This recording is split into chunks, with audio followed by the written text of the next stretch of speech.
Good morning. Dear colleagues. Welcome to the press briefing of the UN Information Service here at Geneva. Today is Friday, 26th of January, and which is, by the way, the International Day of Clean Energy, one of these new and important days that the international community is celebrating. We sent you the statement of the Secretary General about that.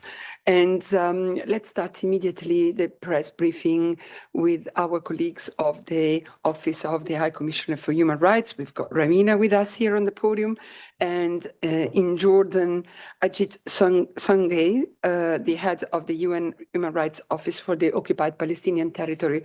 Ajit, welcome, and thanks for being with us again, briefing the journalist here in Geneva.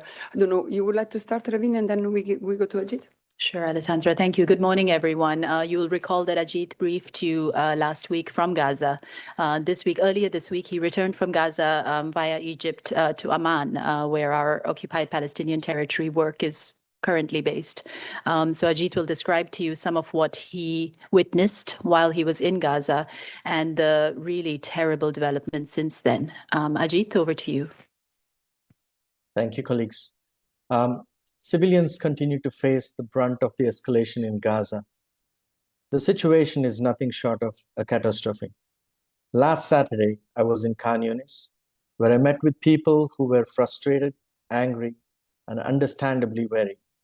And yet, they spoke to me, explaining the situation, treating me with warmth and respect in the middle of a brutal, unconscionable situation, explaining how they fled their homes to seek shelter in overcrowded makeshift camps, how children have not gone to school in months, and their schools have been destroyed, as have their universities, destroying their hopes for the future.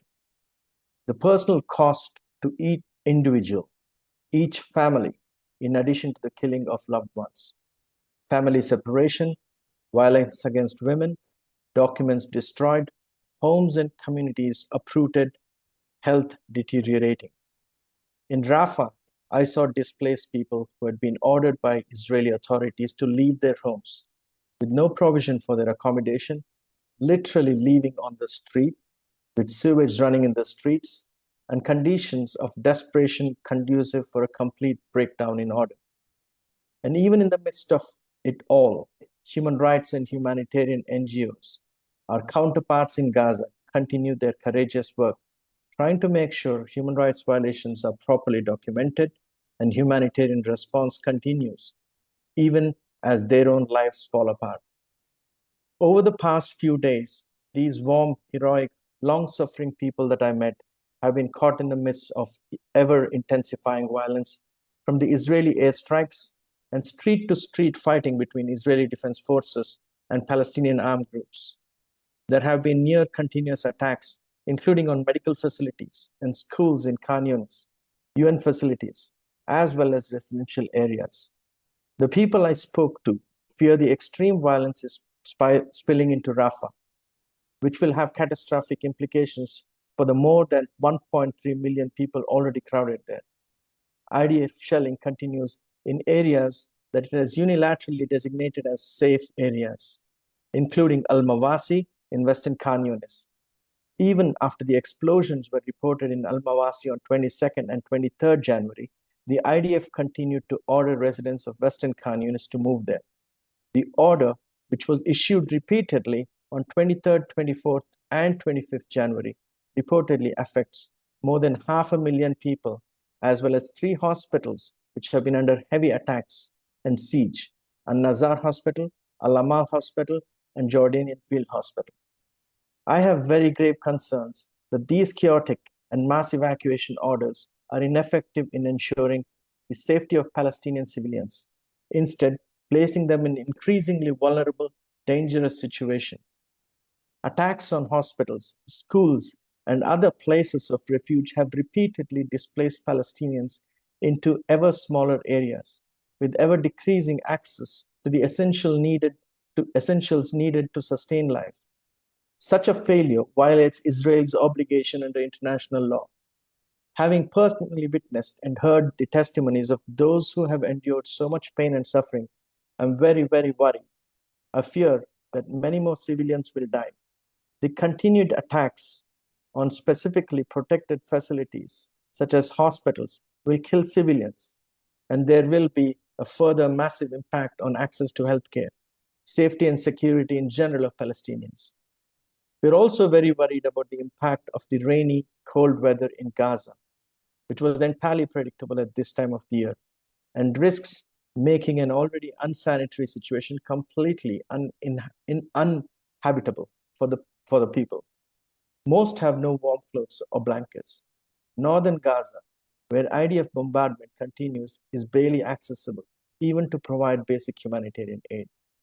The apparent disregard for international law needs to end. The violence needs to end. Humanitarian aid needs to be delivered without impediment to all those who need it. We urge a ceasefire immediately. We urge the release of hostages, and we urge a political solution to the causes of this conflict that respects and ensures the right of all Palestinians and Israelis. Thank you.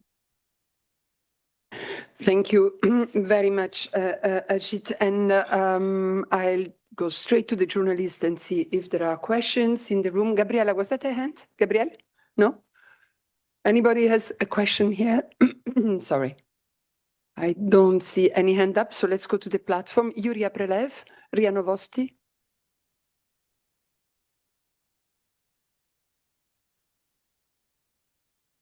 Yes, thank you, Alessandra, for taking my question for this briefing.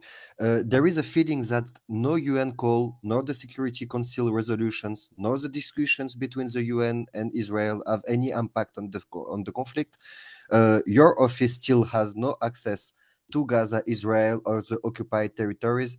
In your opinion, is the UN devoid of authority over this conflict, and how can there be a determination of responsibilities and any justice in these conditions? Do you call on the states that have influence to take much more radical decisions than up to now? Thank you. Ravina. Thank you. I'll give an initial answer and then I'll pass the floor to Ajit in case he has something to add. Ajit has just been in Gaza, where he said he has witnessed, even in the middle of all the chaos and all the trauma, that human rights NGOs are continuing to work. They are continuing to try to document what is going on.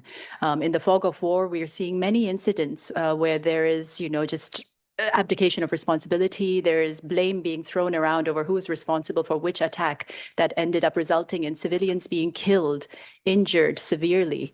It is very important that we continue our human rights work as well, that we do not lose, the motivation to continue this work, to continue to document and to air what is going on, to shine a spotlight on what is going on.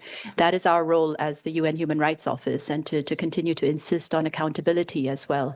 At the international level, there is certainly much more that could be done. The High Commissioner has repeatedly called on all states with influence to exercise that influence bilaterally and in multilateral fora to bring this horror to an end. Ajit, would you like to add anything? Thanks, Ravina. Just maybe a couple of quick words. Yes, I mean, we have international staff waiting to receive visas. Of course, we continue to put pressure on that. I have access for now, and I hope that continues. We have extremely qualified national staff, both in Gaza and West Bank, who've been able to do a lot of work. So we continue to do that part. Yes, I completely agree. Member states can do more. We continue to brief them. I briefed them recently, and I have a few more briefings in the pipeline to a number of states. States with influence do need to step in and put pressure. Thank you. I would add that, of course, I mean, you all have heard the Secretary General not only saying exactly what Ravina has just said, the calling on all states who have an influence on the conflict to fully exercise it, but also doing everything he can, speaking with everybody he can, in order to make sure that the international community is fully united to stop the conflict. And I would also add that Sigrid Kaag, as you know, is now in the region, meeting with everybody she can. She's been going around. We have given you information about her whereabouts, and her work is going to be key, I think, for helping advancing on the road to the end, at least to a ceasefire. I will now go to Isabel. Isabel Sacco is our correspondent of EFE, Spanish news agency. Yes, good morning. Thank you very much, Alexandra. I would like to know if Ajit can say for how long the international staff is waiting for the visas. Also, if he can give us an update on what kind of relationship or contacts, dialogue do you have in these days with the Israeli authorities, and what do they say to your, I mean, if any answer or response to your calls to stop the attacks in populated areas and to resolve this issue of attacks on areas that they themselves designate as safe, and where they advise people to go to. Thank you. Ajit. Thank you, Isabel. I mean, the international staff have been waiting for their visas for the last 3 years. I recently received it. Of course, it's short term, but with the hope that it will be extended. But otherwise, rest of them for the last 3 years. I do not have direct dialogue with the Israeli authorities, and any such dialogue happens at Geneva level. We do write letters to them, again, from Geneva level, and Ravina can say more about it. In terms of change on the ground, of course, we have not seen much. And this is exactly the point, you know. We have constantly seen that civilians are killed, hospitals are still being attacked, schools are still being attacked, places that are called safe are also being attacked. And that's exactly why we have been coming out with statements stressing on these aspects, and they have to change. And these are not according to international law. Thanks, Isabella. Just to supplement, as Ajit said, there is contact with the Israeli permanent mission with Israeli authorities from Geneva. So the High Commissioner has sent letters to the authorities. We do share reports with them before they're published. Most recently, the West Bank detentions report that was put out in mid-December was shared with them for any comment before it was published. And so our concerns are expressed to them both directly, and we do feel the need to raise the alarm publicly as well. We have had no formal response from them. Thank you. Mohammed Aslan Anadoluansi, the Turkish news agency. Okay, thank you so much, Alessandra. There is a big hunger crisis in Gaza, as you know. Neither United Nations nor other aid organization can overcome the Israeli obstacle and reach the region. We watch the images of people are eating animal feed, and also animals are eating dead body of people. My question is, if these are not crimes against humanity, in what category should they be considered? Thank you. Thank you, Mohammed. And as you surely remember, we had a briefing of the World Food Programme I think it was our last briefing on the food insecurity situation in Gaza. I don't know if Ravina wants to comment on the last part of your question, but definitely we are in an alarming food security situation, and it's only getting worse. Actually, Alessandra, if I could pass the floor to Ajit, I think he has some personal accounts to share of food availability, including just his own experience being there on the ground and seeing what UN staff have been having to manage with. Indeed, Ajit.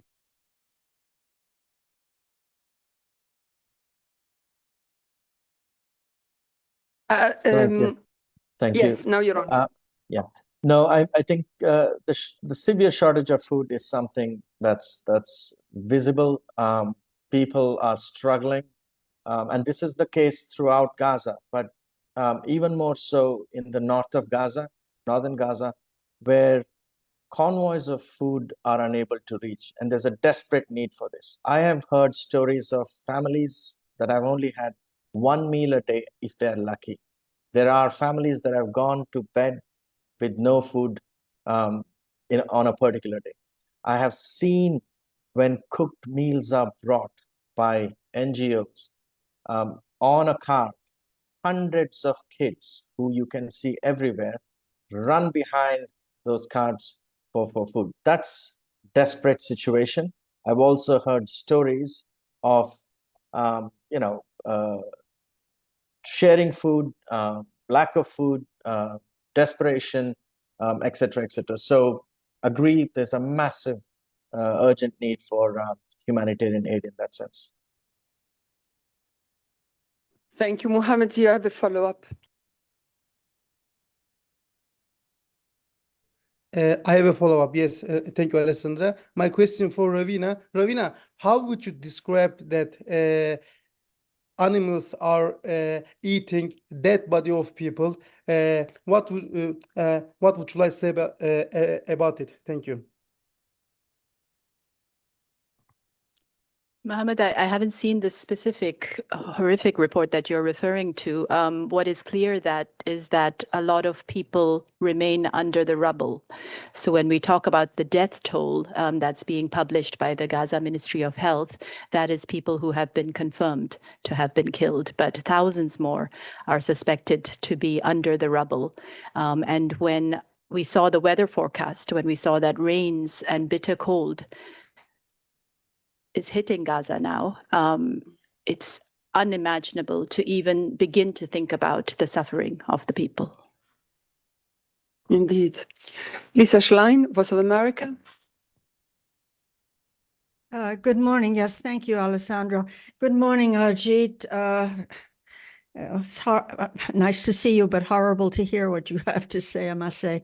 I would like to ask you, you were talking about your great concerns about violence spilling over into Rafah. If you could elaborate upon that, what you mean, and whether I've read that Egypt also has great concerns that perhaps this might spill over more into its territory.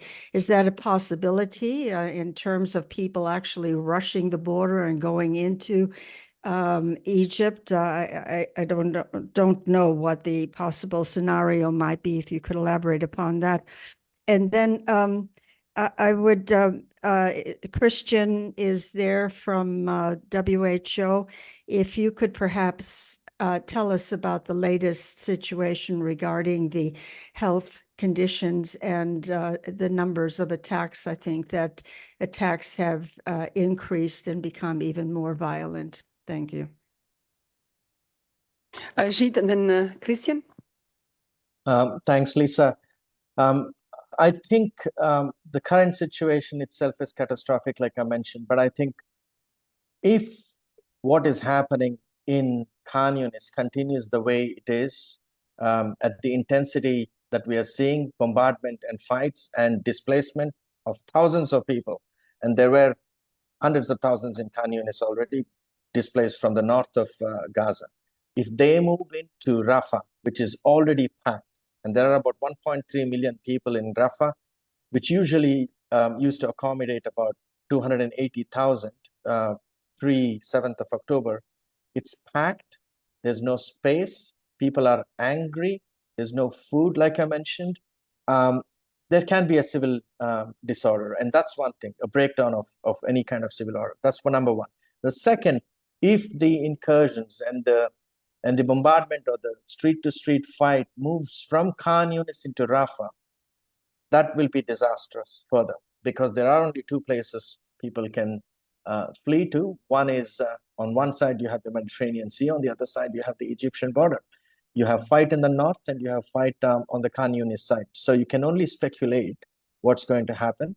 and we are talking about 1.3 million already. And if you have people moving in large numbers from Khan Yunis and other places, this is going to be a massive catastrophe.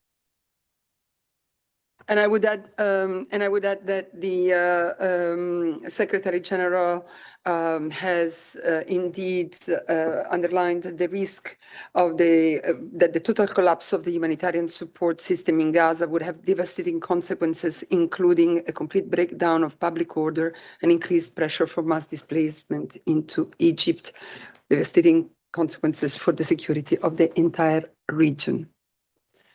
I go to Satok. Oh, no, sorry. We have to listen from Christian on the second part of Lisa's question. Sorry. Christian, you have the floor. Hello, welcome, and thank you, Lisa, for that question. A bit on the raw figures as you asked. So, as the colleagues mentioned, we have now registered over 26,000 deaths, with 75% being children and women. At least 60,000 registered injuries, but as colleagues also just said, over 8,000 missing and presumed to be dead under the rubble. They have not yet been counted into the casualty count, and many more under the rubble, and maybe not, and maybe still suffering. We have 676 attacks verified in the occupied Palestinian territories, and that's 318 in Gaza and 358 in the West Bank. I find this always important to note that we have more attacks in the West Bank than in Gaza, and that's with the horrific scenario we know from Gaza. Only 14 out of the 36 health facilities, the hospitals, are partially functioning for the whole of Gaza. 7 in the south, 7 in the north, 20 hospitals are not functioning at all. Important that from these 7 partially functioning health facilities like Al-Khair and El Nasser hospitals are only minimally functioning and not accessible. The bed occupancy in those functioning is over 200–300%. But these are just the sheer numbers.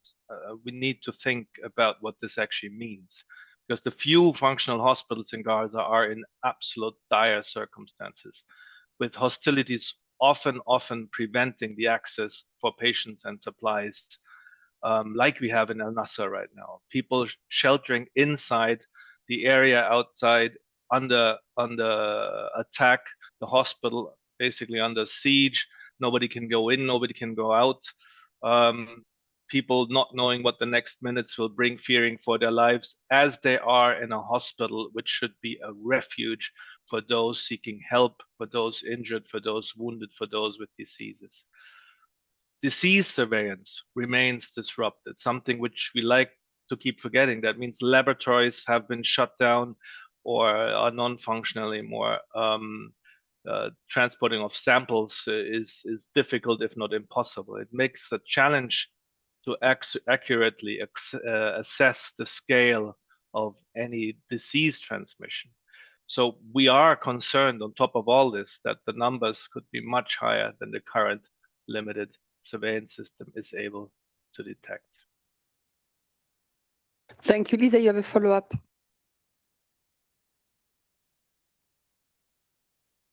Yes, very quickly. Christian, thank you so much for that. If you could send us notes with, that have the numbers and stuff, that would be fine. And Ajit, I asked you about the situation, the concerns that Egypt has been more and more vocal about, and wondering whether there could actually be a kind of physical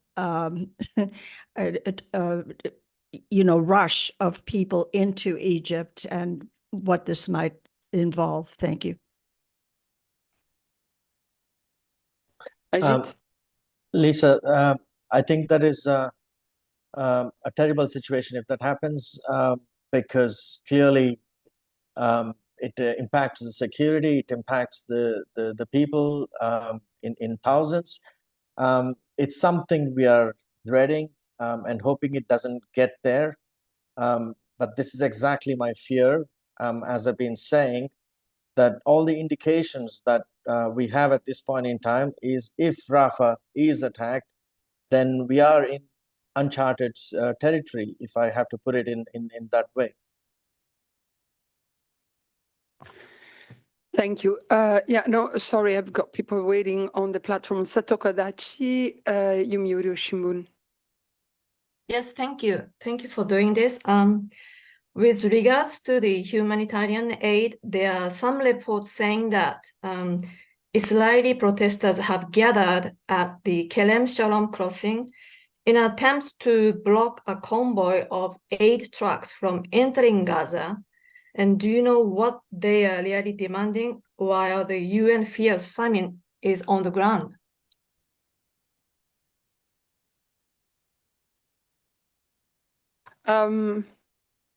Maybe Ajit, I'm not sure I understood fully your question.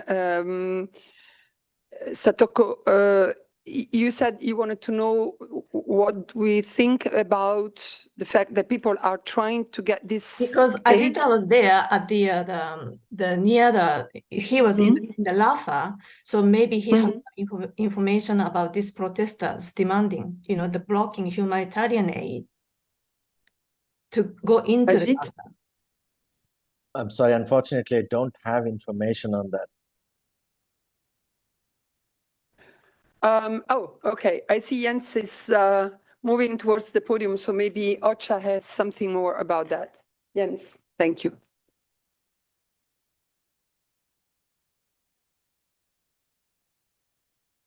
Yeah, thank you for that. Good morning, everyone. I think you're referring to the protest that's Kerem Shalom. Yes, that's what you said. Okay. So the day before yesterday, trucks at the Kerem Shalom crossing were held up for several hours by Israeli protesters attempting to block the entry of humanitarian aid. As a result, only 9 trucks were able to enter, and many were forced to reroute to Egypt at the Rafah crossing. So that is what I had on that particular incident. As you know, there are only those 2 crossings in use. We have a fact sheet where you can see the daily entry of trucks. So of course that day there were a lot less trucks than were expected.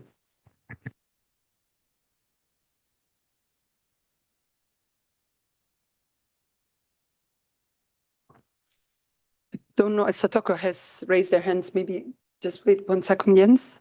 Satoko?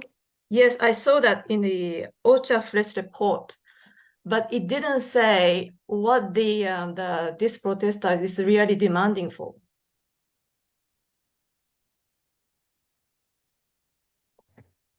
Well, it's not really for me to brief on what the protesters are demanding, but I have given you the facts that we have, and of course we regret that the outcome was that there were less trucks than we had expected. Thank you. And Ajit, please, I see you have your mic on. Is there something you want to add about that? No, okay, No, fine. thank you. So let's go to the next question here in the room. Gabrielle, Reuters. Sorry, Jens, I think you might need to stay up there. Sorry. Just a quick question that would be both for OCHA and WHO, if possible. You had United Nations Resident Coordinator for Humanitarian Coordinator in the occupied territories, Jamie McGoldrick, who mentioned yesterday that among the things that were prevented from being brought into Gaza, medical materials to treat chronic diseases, including children's insulin injections. So we're just wondering, when did Israel add insulin pens to the restricted items, and what's the status on getting them into Gaza? Are there negotiations between UN and COGAT to get the pens removed from the list that's not allowed in, the insulin pens? And if you have any information on what type of medication this is and what is being allowed. and what is not being allowed in terms of insulin? Thank you. Thank you. Let me answer the part of the question that I can. And my comment on that is that the UN on the ground is working together with the Israeli authorities to look at how we can address the issue of restricted items and find ways to get those critical items released. Christian, do you have any specific information on the issue of the insulin pens? No, unfortunately, I don't have any specifics. I can only say that a total of 88 WHO tracks until 18 January has reached Gaza, but I don't know any specifics about one item or the other. Thank you to both colleagues. Jeremy. Sorry for Ajit. Jeremy Lange is our correspondent of RFI. Hi, Christian. Just a quick clarification. Did I hear that right? You said that you have more attacks against health facilities in the West Bank than in Gaza, or is it? Did I miss something? Christian? Yes and no. So there are indeed more health attacks on health. That's important to note, right? In the West Bank than in Gaza, but the quality is slightly different. The 318 attacks in the Gaza Strip have resulted in 615 fatalities and 778 injuries. The attacks have affected 95 healthcare facilities, including 27 hospitals, damaged out of 36, and they affected 85 ambulances. In the West Bank, 358 attacks have resulted in 7 fatalities and 59 injuries. The attacks have affected 44 health facilities, including 15 mobile clinics and 245 ambulances. Important, and I will give these figures, send them out or put them in the chat because I know there are a lot of figures now. An attack on health is also preventing an ambulance from reaching wounded or reaching injured people. It's not only shelling and bombing a hospital, so that's why they're all counted as attacks on health, but the quality is very different. Christian, if you could send your figure by email instead of than in the chat, because the people who are in the room, they will not be able to see it. So as we were asked by the journalists last time, if the information can be sent by email to all the accredited journalists, it would be appreciated. We still have 2 follow-ups from Isabel and Yuri. So I'll start with Isabel. Yes, thank you again. Jens, just I would like to know if since the incidents to the protest 2 days ago in Kerem Shalom, the operation through this crossing has been resumed normally? And to Ravina or to Ajit, I would like to ask about, I read that yesterday there has been a group of Palestinians who were waiting close to a roundabout in Gaza city, and they were attacked by the Israeli military, and there were 20 Palestinian deaths in that incident. I would like to know if you have confirmed this incident and if you have more details. Thank you. Thank you. Yeah, the crossings have resumed at Kerem Shalom. Ajit, can you confirm or infirm what? Thank you, Isabel. These are very serious reports that are coming in. I can say that the team is on it. We are trying to gather more information. All I can say is it's extremely serious and worrying. We have seen similar attacks in the past, so we need some time to assess this, but the team is gathering more information. And Yuri? Yes, thank you. This is not really a follow-up because this is a question for Ravina, but not about Gaza. I don't know if I can ask it or if we don't. Ravina has 2 more points to brief you about, but let me see if there is any other question on Gaza so that we can free Ajit. If there is any other I don't see any other hand up.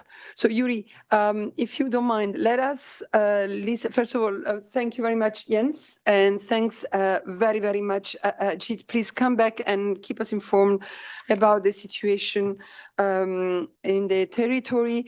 Ravina has two other points. Maybe we will listen to that. And then Yuri, if your question is about one of the other 2 points, I'll give you the floor. Otherwise, we'll take your question after that she's finished her briefing. Ravina. So in fact, I think the first point is the International Day of Commemoration in memory of the victims of the Holocaust that, as you all know, is commemorated by the international community on the 27th of January. We will commemorate this International Day at the Palais des Nations today at 1 o'clock in room 18, and we will all be waiting for you to join us. And I would like to add that this year, the focus of the commemoration is on recognizing the extraordinary courage of victims and survivors of the Holocaust. And Ravina has more from the High Commissioner. Thanks, Alessandra. You all will have already received a statement from the High Commissioner for Human Rights ahead of tomorrow's Holocaust Memorial Day. I'll just read out some of the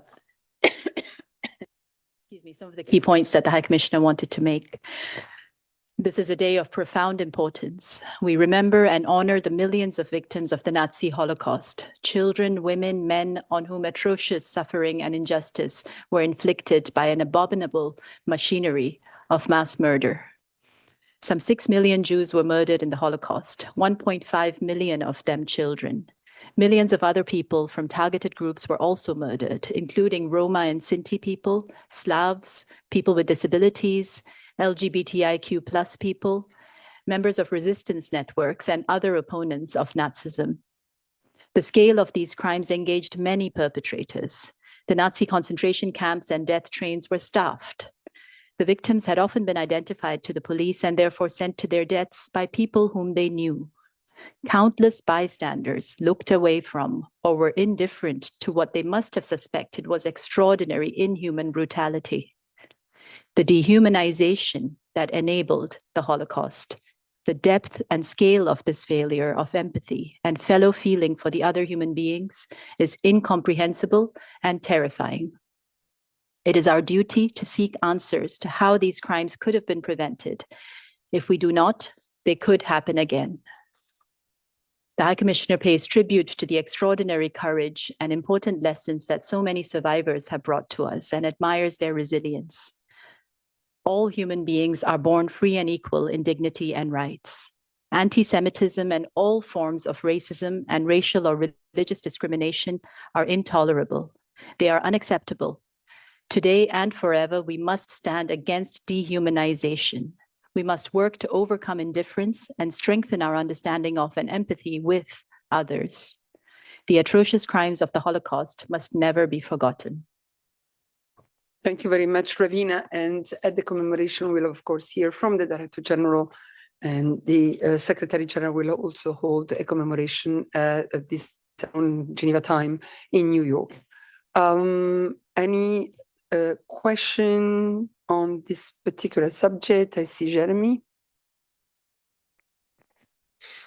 Ravina, given the context this year, particular context, did you have any difficulties with organizing this commemoration? Yeah, that's it. Actually, the commemoration is organized by NOG. You want to say something? No, but I mean, the High Commissioner was very clear in his message. You know, this was a singularly horrific event in history. We must not forget it. And we must learn the lessons that it teaches us, including the importance of not dehumanizing the other and the importance of not turning away from human suffering, because it enables further suffering. Yeah, and on the organization of the commemoration, Jeremy, we are organizing this. I as long as I can remember, it has always been a big ceremony in Geneva. And this year, as in the previous years, we will hear from the Director General, we will hear from the Ambassador of Israel and Permanent Representative of Israel to the UN, and also from the head of the European Union delegation to the UN. We will listen to the witness of a lady who survived the Holocaust, and she's actually flown from Israel with her family to bring witness of what she suffered during under the Nazi regime. So the ceremony is there, and we hope that you will be able to participate, to be with us for this important commemoration. And maybe you want to go to your last point.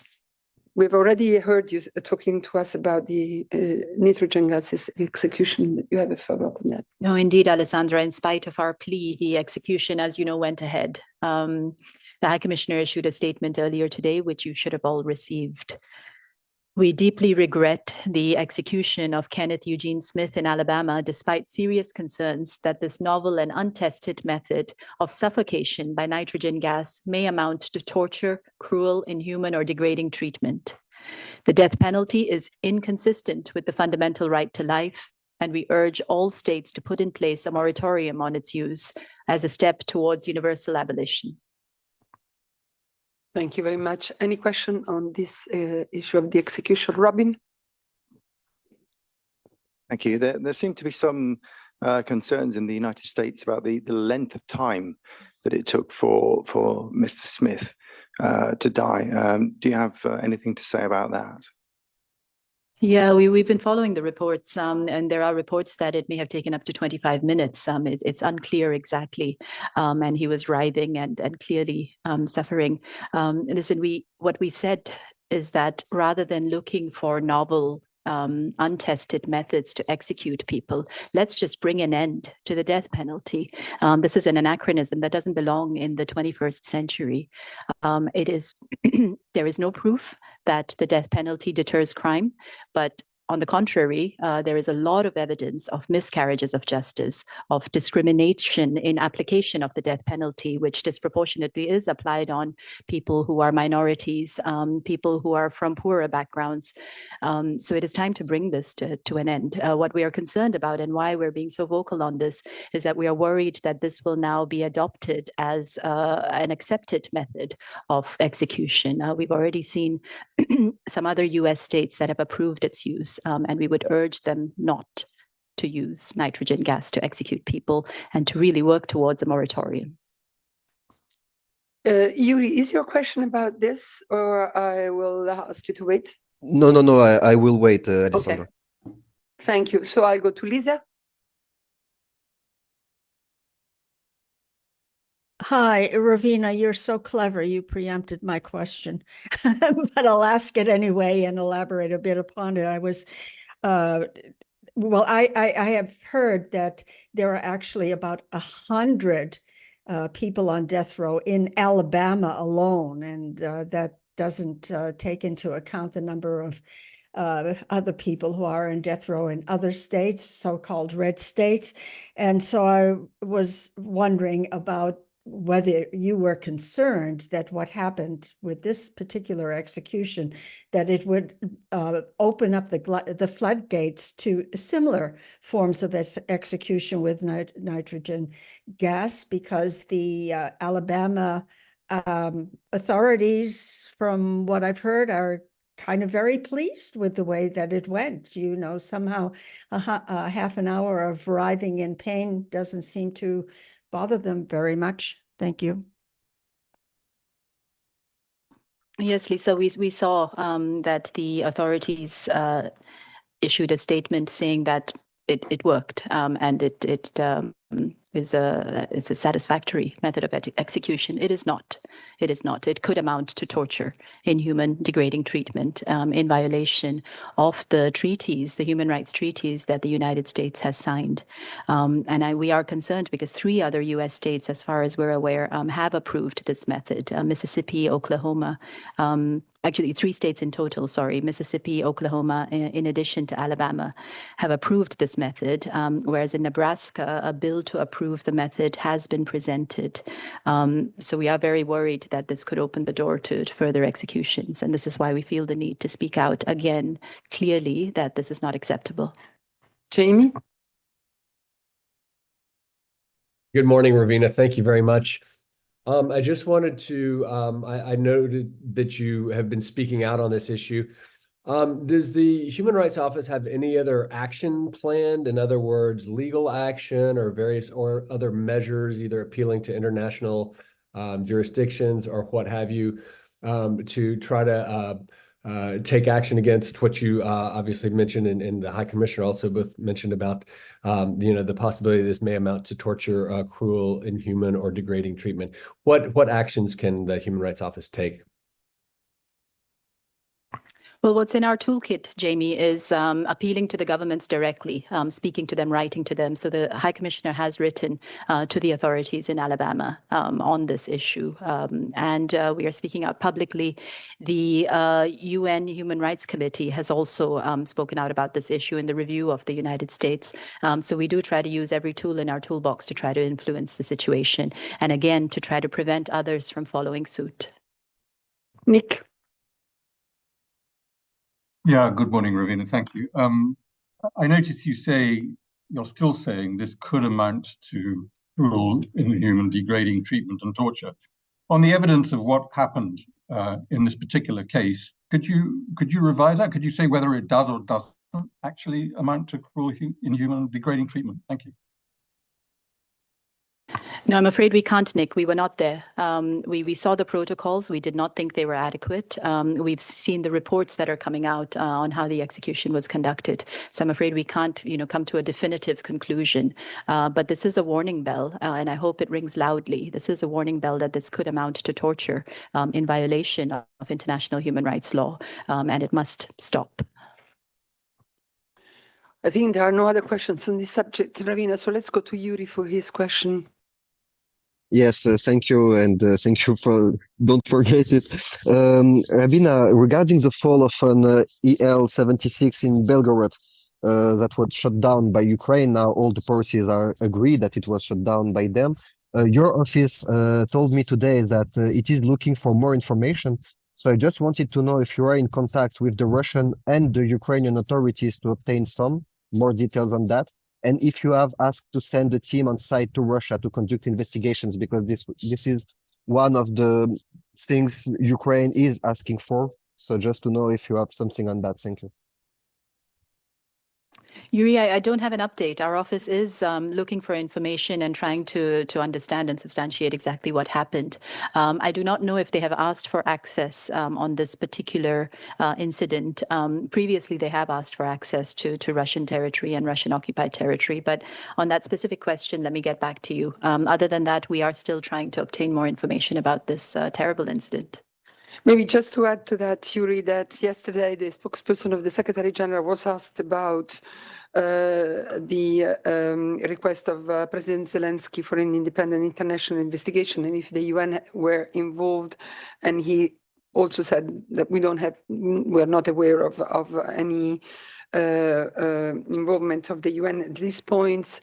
The only thing he added is that this was a military plane, so it's not something that the International Civil Aviation Organization, that as you know is part of the UN family, would have a mechanism or jurisdiction over. I can send you this in writing if you want, but that is about what I have. You have to add something? Just back to Alabama, colleagues have just informed me that the Committee Against Torture, the UN Committee Against Torture, is due to review the US next year.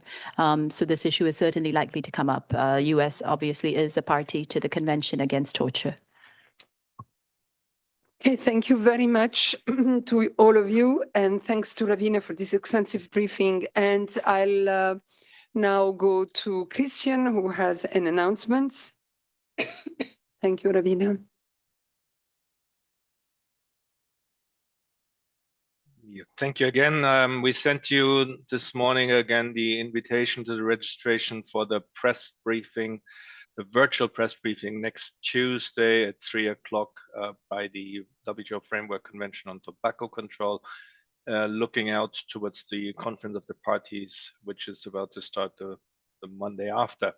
The interesting topics, of course, the advertising, but also novel and emerging tobacco products, and that is another name for the vaping and everything else. It's important you register for this briefing because you will get an extra link sent by the FCTC media team. So don't register with us, register through the link that's in there, and do it please ahead of time, not just the minutes before. Thank you very much. Thank you, Christian. Any other question to WHO? Don't see any hand up. Thank you very much.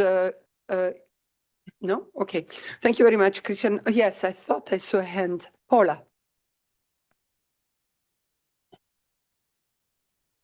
Yes, good morning.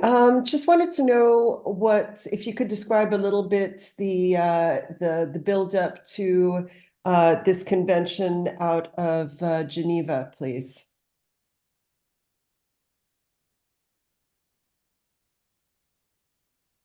Christian? Is that a question for Christian, Paula? Sorry. Yes, it is. Yeah.